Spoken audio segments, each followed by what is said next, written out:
we say Allah. Okay, so that's God to the Muslims. Some say it's not even the God of the Christians and so on. It's just a God. Some even said it's a moon god. But let us now look at the linguistic of the word Allah. It in itself is the beauty of Islam. Because the word in Arabic doesn't mean God. Just in case you thought it did, it doesn't. Because we have a word in Arabic for the word in English, God. It's called Ilah. Ilah, God. God, Ilah. That's the word. But when we speak about the one and only God, the one that's to be worshipped, the God of Adam, the God of Abraham, and the God of Moses, God of Jesus Christ, peace be upon him, and the God of Muhammad, peace be upon him, we're talking about essentially the only God that's worthy to be worshipped. No other God. Now, what would be the proof for this? I realize that we have a lot of detractors who will say, no, it's not true, I don't believe it. Let's get a proof from the English translation of the Bible. That's a good place to start. Around the earth, there are many hotels and motels. And almost every one of them that you go to, there's a drawer beside the bed that when you open it up, you'll find a book in there and you'll take it out. Now, what is that book? And you already know the answer. It's the Bible. It's the Gideon publication of the King James Version of the Bible. The Gideons are very proud of it because they've translated it into so many languages. If you'll turn a few pages right in the beginning, you'll find examples of the translation to Chinese and Korean and into Urdu, the language of Pakistan. You'll find it into Tamil. You'll find it translated into Afrikaans language, which happens to be the first. And the second language translated to is Arabiya, Arabic. And there is an example of each one of these languages from the verse in the Gospel of John, chapter 3, verse 16. And you know it very well. For God so loved the world. That's how it begins. And if you look in the Arabic language, the example that they gave in that Bible, it says Allah. Allah. That's what it says. For Allah so loved the world. So if it's not the same God, then why? All over the entire earth, everywhere I go, I find this exact same word being used in the Bible of the Christians. Now you might say, what about the Old Testament?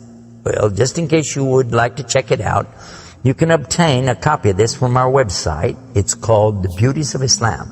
Let me spell it out for you. It starts with B, beautiesofislam.com. Go there and see for yourself. The example is right there. Page 1 of the book of Genesis, of the very beginning of the Quran. Page 1 has 17 verses. And there's the word Allah. Alif, Lam, Lam, Ha, 17 times. So just as it's the God for the children of Israel in Arabic language, and it's the God for the Arabs who are Christians, it's also the same God for the Muslims. The word is Allah.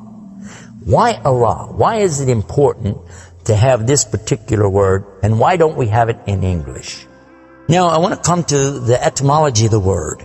It comes from the word Ilah, and Ilah means God. But God is defined as what? Anything that's worshipped, whether it be something you can see or you don't see. Something you can touch or not touch, something that you can hear or not hear. A God could be anything. A God could be a rock, a stick, a stone, a bone. A God could be something that you can make with your hands. A God can be something you could use your imagination for. It could be a human being. A God could be anything. G-O-D, God could be anything. But there is no word in English for Allah. So when you translate the word Allah to be God, you've actually diminished the meaning of Allah. That's why whenever you translate the Bible from English to Arabic, you need to use the word Allah instead of God with a big G, which now gives us a clue to the problem. In the English language, they only have one word, God. Little G-O-D. It means something worshipped. It could be idols, images, pictures, statues. It could be human beings. It could be anything. This is God's, little G-O-D-S. But when you mean the God, you have to capitalize the G. You have to make a big G. Now, what happens if you're going to start the sentence with the word God? You have to make a big G anyway, don't you? So you wouldn't know if it was God, big God, or God, a little God, just any old God. You wouldn't know. Also, whenever you're speaking to someone, they can't see the letters. So when you say God, which God? What God are you talking about? In Arabic, though, it's clear. When you say Ilah, okay, he's talking about a God. And Allah is an Ilah. But he's also Al-Ilah, the only Ilah. And when you say Allah, this firms it up. And there's no doubt in anybody's mind that you're talking about the one and only God. The word Allah in the Arabic language cannot be made plural. There can't be more than one. Okay, that perfectly fits the unique God of the believers, because there's not more than one. He's only one. There's no God beside God. Second point is this: it can't be made female or male. There's no gender to the word. In Arabic, all the words have gender. All words have gender. But this particular word is only having gender because of the Arabic language, not because Allah has gender. I'll give you an example. It always says like Allahu. This means Allah, He is. But when we say He, it's out of respect for Allah, because Allah is without gender, because He's not like His creation, not male, not female.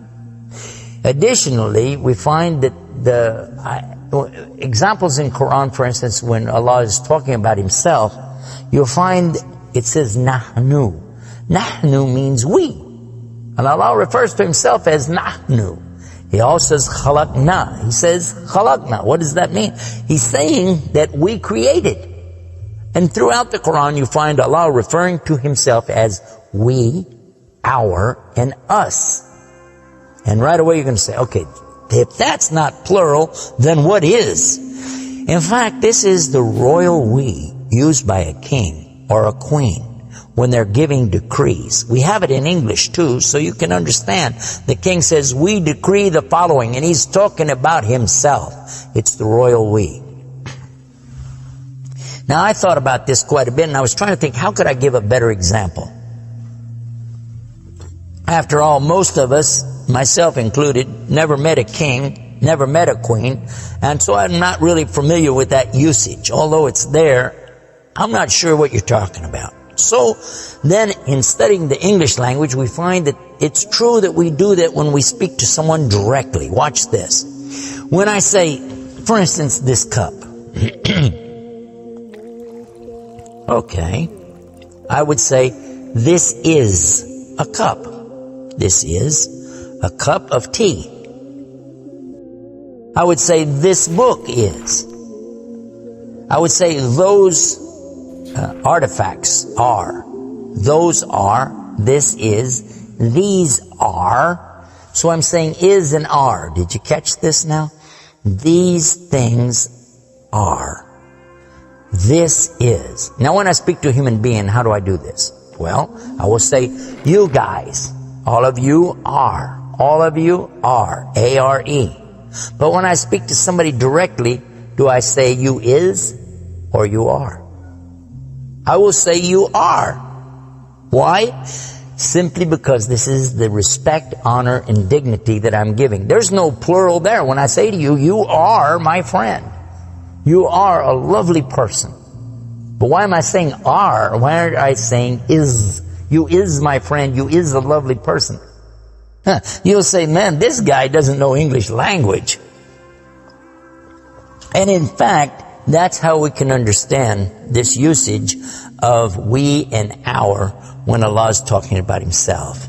This is the same as when I say I. I don't say I is, I say I am. And again, it's to show the, not plural, but rather the specific nobility, dignity, and honor that you give to the one who's speaking about himself and to the one he's speaking to. And in the same way, that's exactly what Allah is doing when He says Nahnu and Khalaqna. and other examples throughout the Quran. So now what we've learned is that Allah's name itself is the perfect name for Allah. It is something that is so fantastic to describe who He is and who He isn't. The one and only God. There is none other like Him, nothing like unto Him, Allah, and at the same time, the dignity, the royalty, the honor that's due Him is contained in His name. Not like anything else, not male, not female, and yet He is the all Allah, the only God.